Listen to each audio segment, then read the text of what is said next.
Hey YouTube, welcome to my channel. In this video, I will be upcycling a men's button-down shirt. So this is what the shirt looked like before I got my hands on it and cut it up. And this is what it looks like now.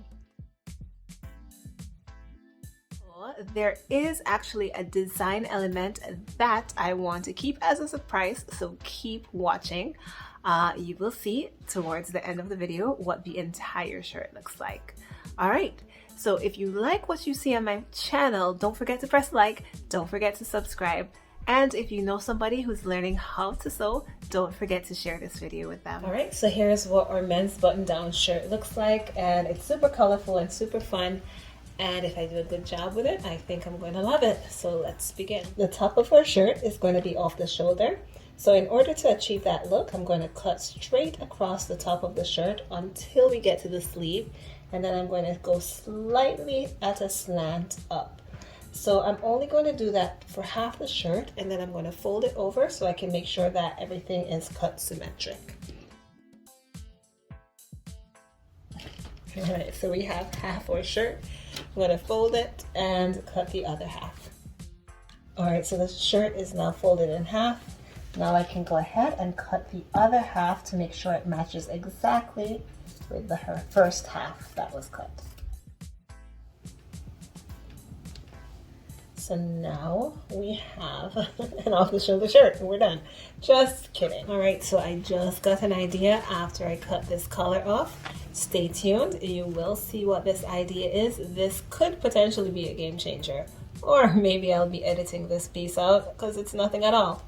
We'll see. All right, so I opened up my shirt, I opened up the buttons, and I just went ahead and cut off the part with the buttons. And I'm going to save it because I think it might be nice for another project, but not for this project. And I'm also going to go ahead and cut off my buttonholes. Here's the section where I cut off the buttons and the buttonholes. And so it is now open. So it was the front of our shirt. And now what I'm going to do is I'm going to go ahead and pin it up and sew the seam, and that will now turn from the front of the shirt to the back of the shirt. And of course, we will no longer have buttons. All right, so let's go pin that up.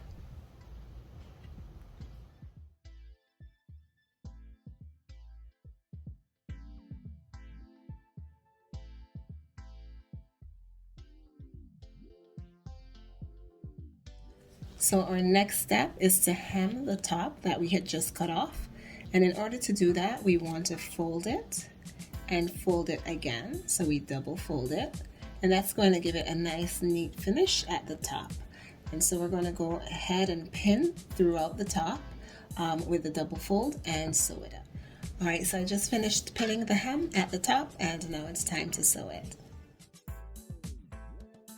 So I took some elastic and I wrapped it around my shoulders. So this is the length of what needs to go around my shoulder, and it needs to fit snug but not too tight. And this is what is going to hold the shirt around the shoulder region.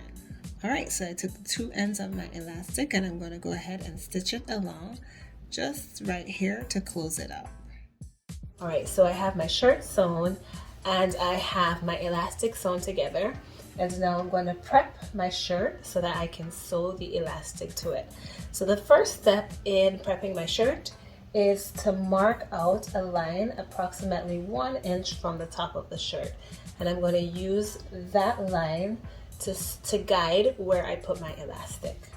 All right, the goal in order to match up our shirt with our elastic is to mark off some key spots here. So right now I have my elastic, it's folded in half. And this is where, as you can see here, that's where I put my seam. So the other side of the elastic is the other half. So I'm going to divide my elastic into halves and then in quarters. And so to mark it out, I'm just going to go ahead and put a pin at the other side. So now I have the left side and the right side.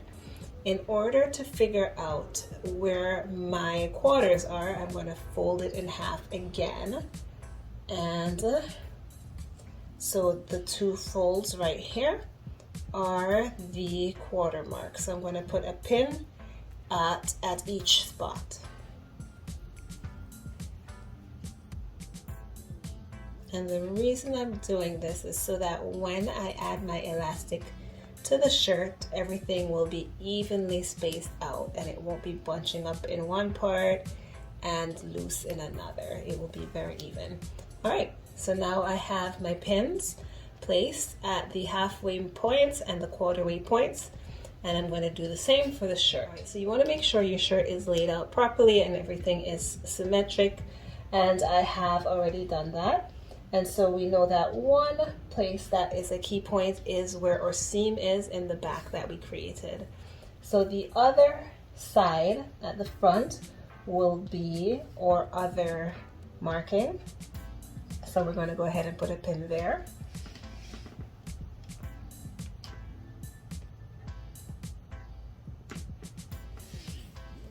And we can put a pin on the very right side of this shirt, and one more all the way to the other side at the corner right.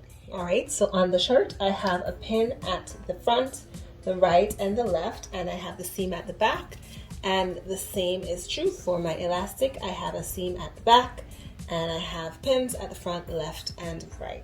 So I'm going to match everything up with the line where I marked for my elastic.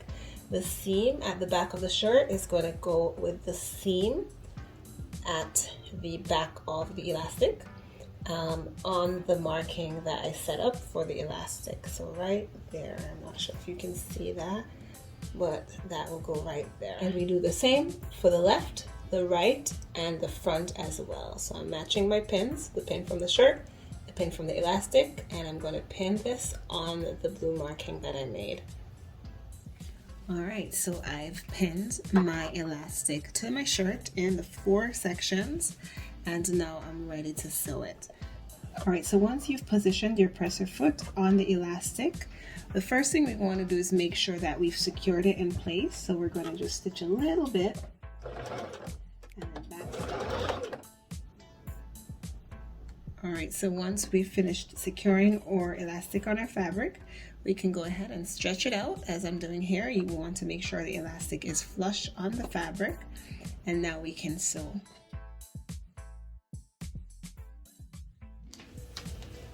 All right, so I tried it on and I determined where I wanted the bottom of the shirt to be and where I wanted the elastic to be. So you want to go ahead and place the elastic right below the bust line, and the bottom of the shirt is up to you where you want the length of your shirt to fall. All right, so I'm going to go ahead and I'm going to cut off the bottom of the shirt so I can hem it, and then we can put the elastic in. I'm using my tape measure as a guide so I can get it relatively straight. All right, so I went ahead and pinned the new hem for our shirt, and I'm also going to go ahead and cut off the old hem of our sleeve just to shorten those sleeves a bit. I'm not going to do much to them other than cutting that hem off and re-hemming them to make them a bit shorter.